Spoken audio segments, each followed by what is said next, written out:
اولم یروا ان اللہ یبسط الرزق لمن یشاء ویقدر ان فی ذلک لآیات لقوم یؤمنون۔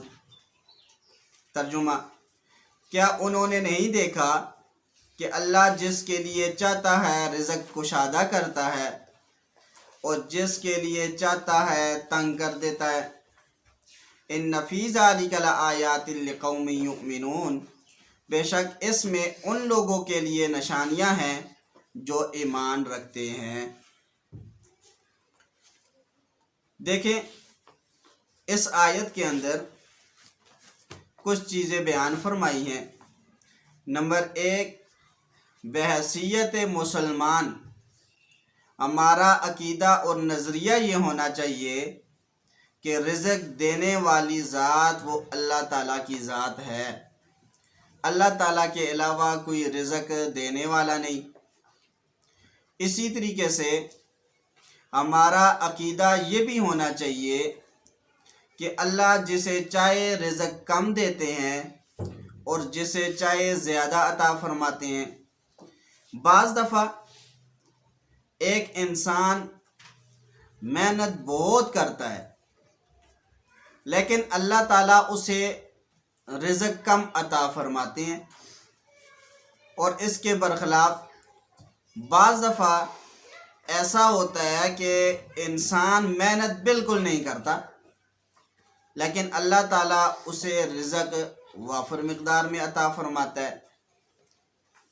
تو یہ رزق عطا فرمانا، کسی کو کم عطا کرنا، کسی کو زیادہ عطا کرنا، یہ اللہ تعالیٰ کی جانب سے ہے۔ اور بعض دفعہ رزق کم یا زیادہ دے کر اللہ تعالیٰ انسانوں کو آزمائش میں مبتلا کرنا چاہتے ہیں۔ مقصود یہ ہوتا ہے کہ دیکھا جائے کہ کون شخص ایسا ہے کہ جسے ہم نے رزق زیادہ عطا کیا ہے اور وہ ہمارے دیے ہوئے رزق کو فقراء مساکین پر خرچ کرتا ہے، اور اسی طریقے سے دوسروں کی مدد کرتا ہے۔ دوسروں کو مصیبت میں دیکھے تو ان کی مصیبت میں مدد کر کے اس مصیبت کو دور کرتا ہے۔ اسی طریقے سے بعض دفعہ اللہ تعالیٰ کسی کو رزق کم عطا کر کے اس کو بھی آزمائش میں مبتلا کرنا چاہتے ہیں۔ اب اس کی آزمائش کیا ہوگی؟ اس کی آزمائش یہ ہے کہ دیکھیں کہ یہ شخص اللہ تعالیٰ سے گلے شکوے تو نہیں کرتا، اللہ تعالیٰ کے دیے ہوئے رزق پہ صبر کرتا ہے کہ اس رزق پہ بھی اللہ تعالیٰ کا شکر بجا لاتا ہے کہ نہیں۔ اسی طریقے سے یہ بات بھی سمجھ لیں، پھر فرمایا ان فی ذلک لآیات لقوم یؤمنون، بے شک ان لوگوں کے لیے نشانیاں ہیں یہ جو ایمان رکھتے ہیں۔ اب دیکھیں، کسی کو اللہ تعالیٰ رزق کم دیتے ہیں، کسی کو زیادہ دیتے ہیں، اس میں کئی حکمتیں ہیں۔ ان میں سے ایک دو حکمتیں آپ کے سامنے عرض کرتا ہوں۔ دیکھیں، ایک حکمت یہ ہے کہ چھوٹا آدمی محنت کر کے بڑے سے پیسے کمائے۔ اگر یہ چھوٹا محنت کر کے پیسے نہیں کمائے گا بڑے سے، تو بڑے کے پاس جو پیسہ ہے اس کا فائدہ کوئی بھی نہیں۔ تو اس وجہ سے تاکہ یہ پیسے کمائے اور دوسرا بڑا اس پہ وہ پیسے اس کو مزدوری کے طور پہ ادا کرے، تو اسباب اختیار کرنا یہ تو بندے کے لیے ضروری ہے۔ اسباب اختیار کرے، تو اسباب اختیار کرے گا تو پھر اللہ تعالیٰ اس کو رزق عطا فرمائیں گے۔ نمبر 2، اگر اللہ تعالیٰ سب کو امیر کر دیتا یا سب کو ہی غریب کر دیتا تو اس صورت میں دنیا کے اندر فساد مچ جانا تھا، فساد پیدا ہو جانا تھا۔ تو اس وجہ سے اللہ تعالیٰ نے بعض لوگوں کو امیر بنایا ہے اور بعض لوگوں کو غریب بنایا ہے۔ ایک حکمت اس کے اندر یہ بھی ہے۔ اسی طریقے سے جو شخص یا جو عورت یہ چاہتی ہے کہ اللہ تعالیٰ اس کی رزق میں وسعت عطا فرمائے، برکت عطا فرمائے، تو اس کو چاہیے کہ وہ دین کا علم حاصل کرے۔ ایک حدیث مبارک میں ہے جس کو امام اعظم ابو حنیفہ رحمۃ اللہ علیہ روایت کرتے ہیں، اس میں اللہ کے نبی صلی اللہ علیہ وسلم نے فرمایا، من تفقہ فی دین اللہ کفاہ اللہ ہمہ، جو شخص اللہ تعالیٰ کی دین میں فقاہت حاصل کرتا ہے، اللہ کے دین کو حاصل کرتا ہے، اللہ کے دین کو حاصل کرنے کی کوشش کرتا ہے اور جتنی کوشش ہو وہ خرچ کرتا ہے، کفاہ اللہ ہمہ، اللہ تعالیٰ اس کی تمام ضروریات کو پورا فرما دیتے ہیں، وَيَرْزُقْهُ مِنْ حَيْثُ لَا يَحْتَسِبُ، اور اللہ تعالیٰ اس کو وہاں سے رزق عطا فرماتے ہیں جہاں سے اس کے وام و گمان میں بھی نہیں ہوتا۔ تو اس وجہ سے چاہیے کہ انسان وہ اللہ تعالیٰ کے دین کو حاصل کرے۔ اس طریقے سے بھی انسان کی رزق میں وہ وسعت ہوتی ہے۔ اسی طریقے سے حدیث مبارک کے اندر بھی آتا ہے، آپ نے زاد الطالبین کے اندر بھی یہ حدیث پڑھی ہوگی، طلب کسب الحلال فریضۃ بعد الفریضہ، کہ حلال رزق تلاش کرنا، کمانا، یہ بھی فرض ہے باقی فرضوں کے بعد۔ تو رزق کے لیے حاصل کرنے کے لیے اسباب اختیار کر لینا یہ انسان کے لیے ضروری ہے۔ اسباب وہ اختیار کرے، آگے جتنا رزق اس کے مقدر میں ہوگا وہ اللہ تعالیٰ اسے عطا فرمائیں گے۔ اسی طریقے سے حضرت عمر رضی اللہ تعالیٰ عنہ کے بارے میں آتا ہے، جب وہ دیکھتے کسی شخص کو کہ یہ محنت کر کے بڑا کماتا ہے تو حضرت عمر رضی اللہ تعالیٰ عنہ اسے مقام عطا فرماتے، اس کی بڑی عزت فرماتے۔ تو اسی طریقے سے جب دیکھتے کہ یہ شخص بالکل نکما بیٹھا ہے، کوئی کام کاج نہیں کرتا، بس گھر میں بیٹھا ہے، روٹیاں توڑ رہا ہے، تو اس وجہ سے حضرت عمر رضی اللہ تعالیٰ عنہ اس کو اپنی نظروں سے گرا دیتے تھے۔ تو اس وجہ سے کہ انسان کو چاہیے کہ وہ حتی الامکان جتنا ممکن ہو وہ اپنی رزق کے لیے کوشش کرتا رہے۔ نمبر 2، حدیث مبارک سنن ابن ماجہ کے اندر روایت موجود ہے، اس کے راوی حضرت انس بن مالک رضی اللہ تعالیٰ عنہ ہے، فرماتے ہیں قال رسول اللہ صلی اللہ علیہ وسلم، اللہ کے نبی صلی اللہ علیہ وسلم نے فرمایا، طلب العلم فریضۃ علی کل مسلم، علم حاصل کرنا ہر مسلمان پر فرض ہے، وواضع العلم عند غیر اہلہ، علم کو نہ اہلوں کے سپرد کرنے والا ایسے ہے کا مقلد الخنازیر الجوہر واللؤلؤ والذہب، جیسے خنزیروں کو ہیرے، جواہرات اور سونے کے ہار پہنانے والا۔ اب دیکھیں اس میں ہمیں 2 باتیں سمجھائی گئی ہیں۔ نمبر 1 کہ علم کا طلب کرنا، حاصل کرنا ہر مسلمان پر فرض ہے۔ دیکھیں فرض کی 2 قسمیں ہیں، ایک ہے فرض عین اور ایک ہے فرض کفایہ۔ فرض کفایہ کہتے ہیں کہ جس میں 24 گھنٹے کی زندگی انسان کی اسلام اور شریعت کے مطابق گزر سکے، اتنا علم حاصل کرنا فرض ہے انسان پر۔ جیسے نماز ہے جی، اب نماز ہر انسان پر فرض ہے، تو اس کے موٹے موٹے مسائل اس کو پتہ ہونے چاہیے۔ اسی طریقے سے مسائل قرات، کیونکہ نماز کے اندر قرات بھی ہوتی ہے، تو لہٰذا ان قرات کے مسائل کا علم بھی اس کے پاس ہونا چاہیے، جس سے وہ خود اپنی 24 گھنٹے کی زندگی شریعت کے مطابق گزار سکے۔ ہاں اتنا علم جو اس کی ضروریات سے زائد ہو، مثال کے طور پہ علماء میں سے علماء ایسے مسائل جان رہے ہیں جو دوسرے لوگوں کی ضرورت ہے، جو دوسرے لوگوں کو پیش آنے والے ہیں، تو ایسے مسائل کا حاصل کرنا یہ فرض کفایہ ہے۔ ایسے مسائل کا حاصل کرنا اب ان پر فرض کفایہ ہے۔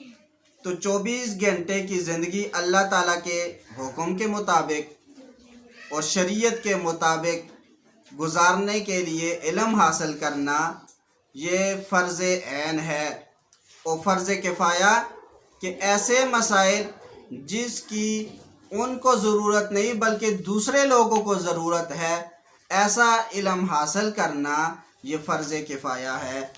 تو اس کے اندر ایک تو یہ چیز بیان کی ہے۔ نمبر 2 فرمایا وواضع العلم عند غیر اہلہ کمقلد الخنازیر الجوہر واللؤلؤ والذہب، علم کو نہ اہلوں کے سپرد کرنے والا ایسے ہی ہے جیسے خنزیروں کو ہیرے جواہرات اور سونے کے ہار پہنانے والا ہے۔ تو اس سے ایک بات یہ سمجھ میں آتی ہے کہ دیکھیں عند غیر اہلی سے مراد جس کے دل میں دین کی محبت نہ ہو، دین کی اہمیت نہ ہو، اور اسی طریقے سے علماء کی اہمیت نہ ہو، تو ایسا شخص عند غیر اہل ہی ہے کہ یہ اس کا اہل نہیں ہے۔ کیوں؟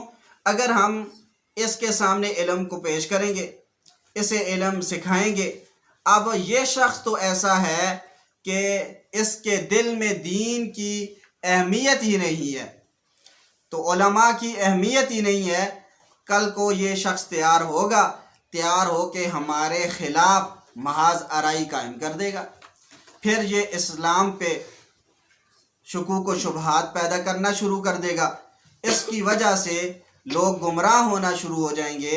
تو اس وجہ سے فرمایا کہ جو اس کا اہل نہیں ہے اس کے پاس علم رکھنا، یعنی اس کو علم سکھانا، یہ ایسے ہی ہے جیسے خنزیروں کو ہار پہنانا جواہرات وغیرہ کے۔ تو اس وجہ سے ایسے لوگوں کو علم نہ سکھایا جائے تو یہ بہتر ہے۔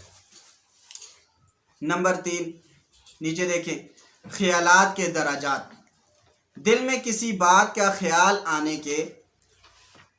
آئے تو اس کے 5 درجے ہیں۔ نمبر 1 حاجس، نمبر 2 خاطر، نمبر 3 حدیث نفس، نمبر 4 ہم، یہ میم مشدد کے ساتھ ہے، نمبر 5 عزم۔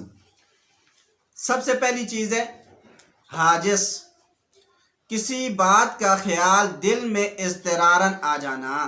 مثلا کسی کے دل میں برا خیال آئے اور بے اختیار آئے، خود نہ لائے بلکہ بے اختیار آئے۔